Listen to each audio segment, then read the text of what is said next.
after watching the film, what'd you think of Justin? Oh, there are, a bunch of really good things, and probably a lot more to clean up than I probably initially anticipated. Just some little things that we could do footwork-wise, drifting in the pocket a little bit. Did a little bit more hopping on his drops and I think what's good for him. I mean, better rhythm of step type things, but made a bunch of really big time throws, which that's why you put up the numbers you do that way.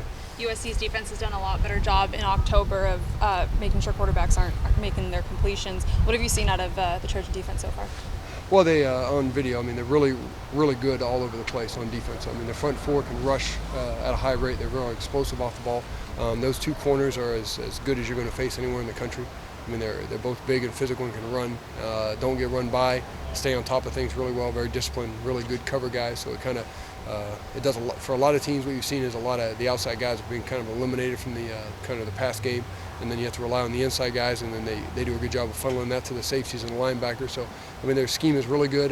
Coach Pendergrass has been around for a long time in this conference. He knows people, knows how to defend things, but they put themselves in a position to be successful, and then they have really good players to do it with. I know you guys are more focused on what USC's defense is bringing, but Sam Darnold's another true freshman quarterback. I don't think anyone thought that the Oregon SC game was going to be a battle of the true freshmen. Do you look at him at all and what he's been able to do?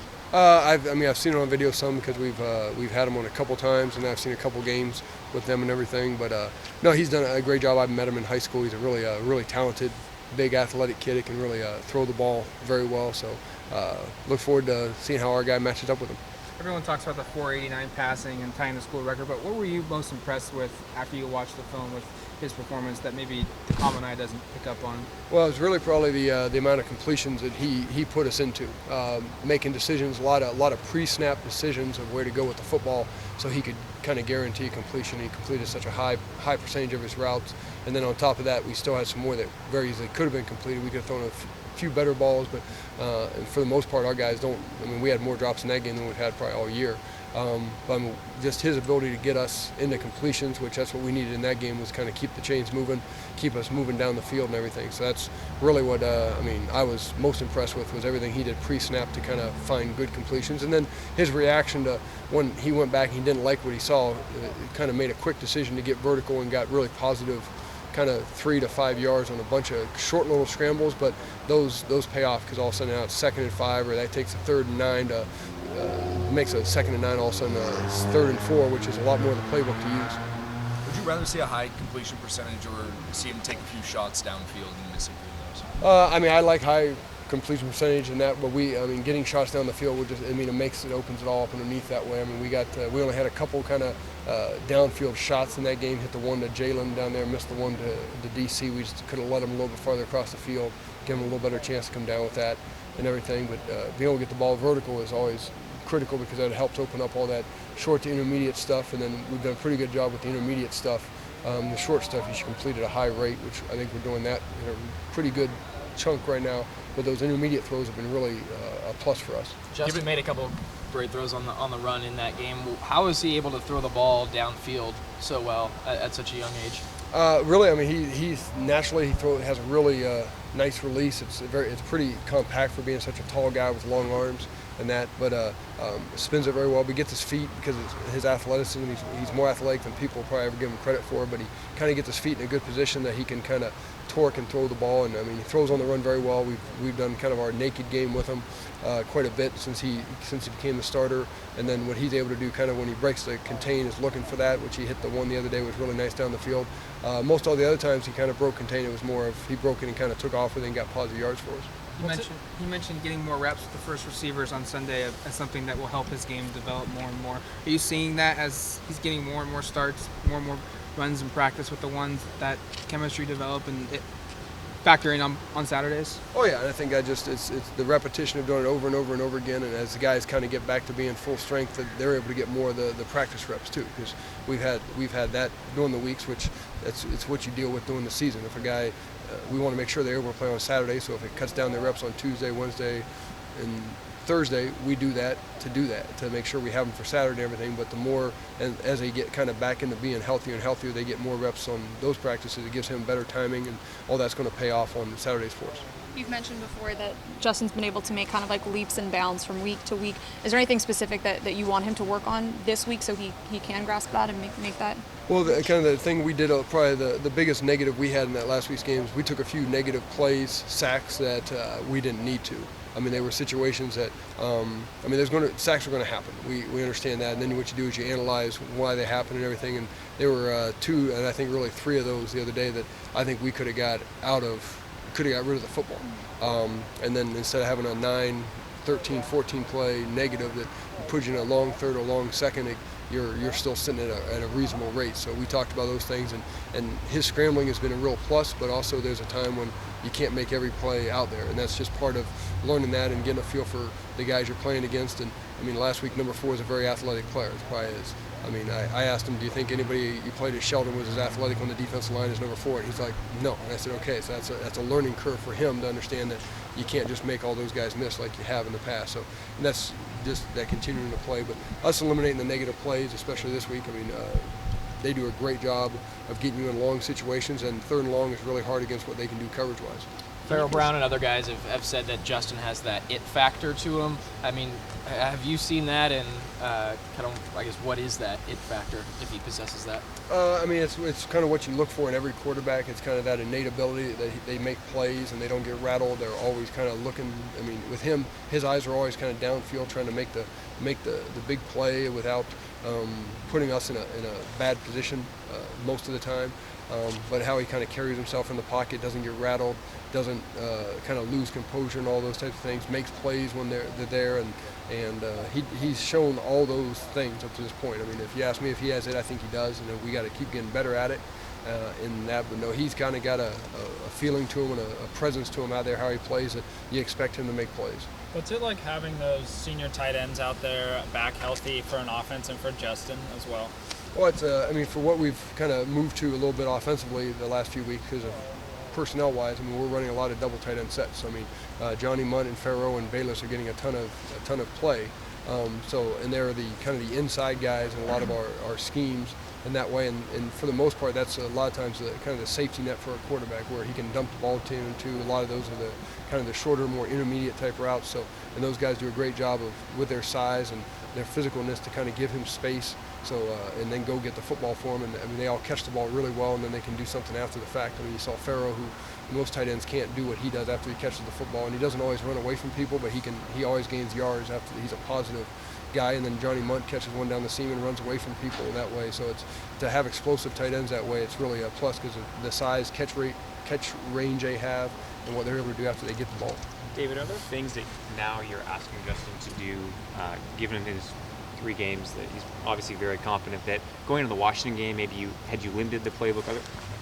Is there things that because he's shown that you can trust him that you are allowing him to do, asking him to do more often now? Yeah, I mean, we try to expand it each week as he feels more comfortable with, and it's a lot of times it's from play to play.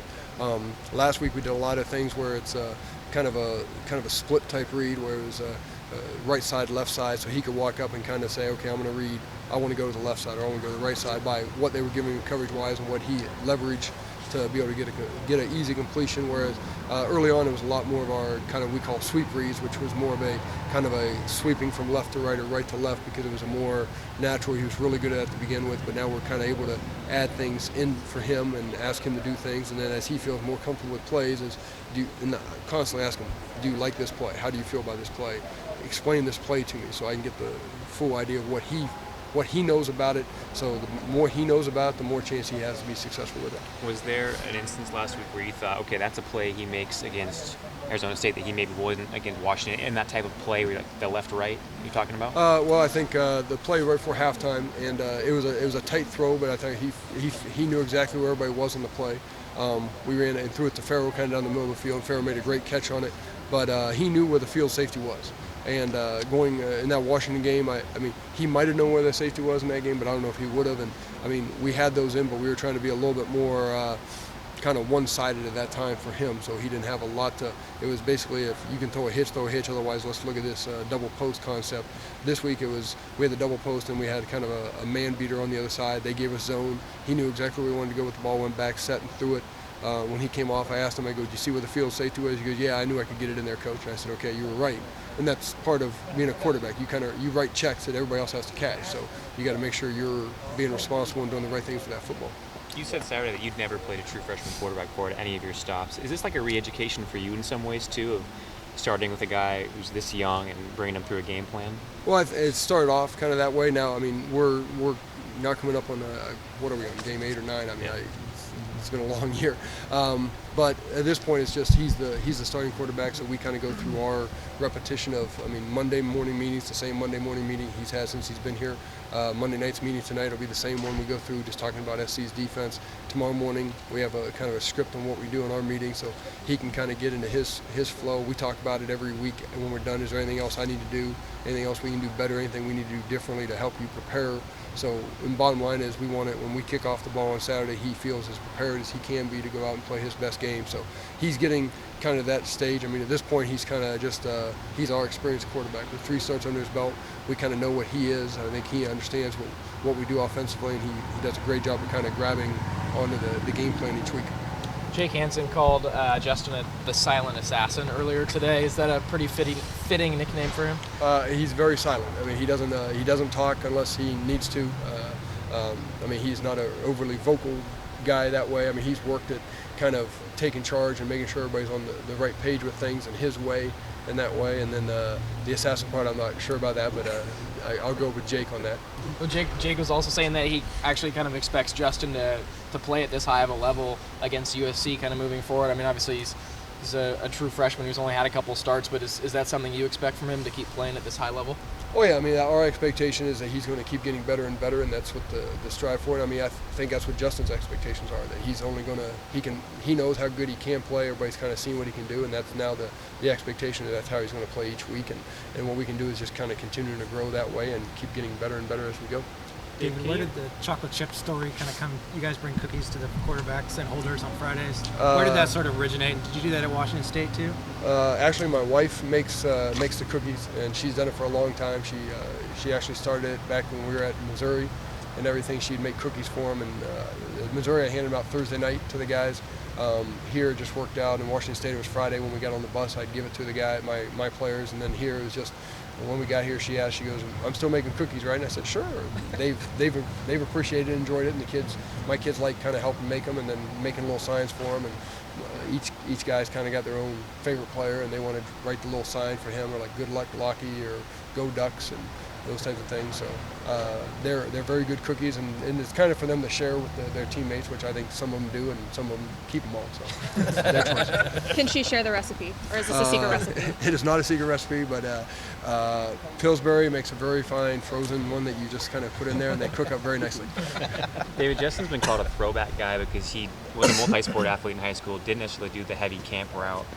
Can you kind of put that in context about his path getting here? Is that unusual these days with guys being more specialized, not only with playing just football, but also seeing, quarterback coaches in their offseason? Is what Justin did, is that rare? It's become a lot less common than it used to. I mean, him playing all the sports and kind of doing all the sports in that time frame. I mean, he played football in his football season. He played basketball in basketball season. He played baseball, and I think he probably did more baseball and basketball in the summers, because I mean that's what we all did when we were kids. Because it's a lot easier to get 5 guys together, or a few guys can go out and play baseball and do those type of things. But I think that's what he kind of did throughout, and he didn't have the specific quarterback coach he went to for training. He didn't go to all the combines and the camps to kind of help himself in recruiting, and I mean in that way he's very much kind of the way it used to be and everything. But what it comes down to, I mean, all those things are great, and I mean, I know they did a thing last year on the NFL guys that were drafted, and of the whatever 70% of them had personal quarterback training, which goes a long way to improving you as you're coming in as a freshman. But the bottom line is good players are good players, and in recruiting, we're going to go find you wherever you're at and that type of thing. But and then what his upside is so tremendous, because he hasn't been through a lot of this. So a lot of these drills that we do, sometimes we go through a drill and it was new to him, and now you can see when we do those drills in practice, he's really sharp and really crisp at him, because he's done them and everything, and he's just going to keep getting better in his footwork and his mechanics and all those things. But all the other kind of training of a quarterback and all that, that's it helps guys and everything, but I don't think that's the only way to get there. David, it seemed like for you the move from Missouri to Washington State was sort of you wanted to kind of reduce the burnout, sort of the stress of the job. How do you kind of budget your time to make sure that you don't kind of get back into that same mentality? And I mean, are you doing anything differently day to day, taking on yoga or anything like that? No, but I make sure I have my checklist on things I need to get done each day, and if I think there's something else we need to add to kind of our weekly checklist to get the quarterbacks prepared in that, I'll add it. And then Tyler Osborne's helped tremendously. I have a student assistant, Dennis, who does an unbelievable job, and I trust those guys to do things so they can do that. But I make sure I'm always at home for breakfast in the morning. I give my kids every morning. I have breakfast with them before I come into work. I mean, today they didn't have school. They're here for practice when they can. Our schedule on Thursday and Friday is kind of when we have some open time, and I make sure Thursday afternoon I'm normally there picking up the kids from school with my wife. Friday the same way, and then Saturday with how we do things. I actually been home on Saturday mornings, which I've never in my coaching career been home on a Saturday morning on a game day.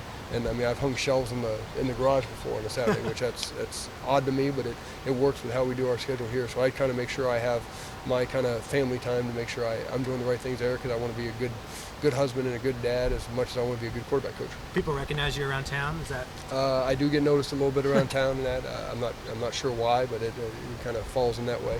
Anything else? Coach, have you seen the Halloween costume going on behind you right now? No, I have not seen any Halloween costume behind me. Is there? Oh, okay. David Yost. David Yost, nice to meet you. Nice to meet you. This is a direct quote from one of your kids. I went over to your wife. She said, he does not look like Daddy. See? They can tell the difference. Anything else, you're going to start charging rights fees here for a half-hour show. We're good. Thank you. Thanks, David. Thank you. Coach, can I get a picture with you?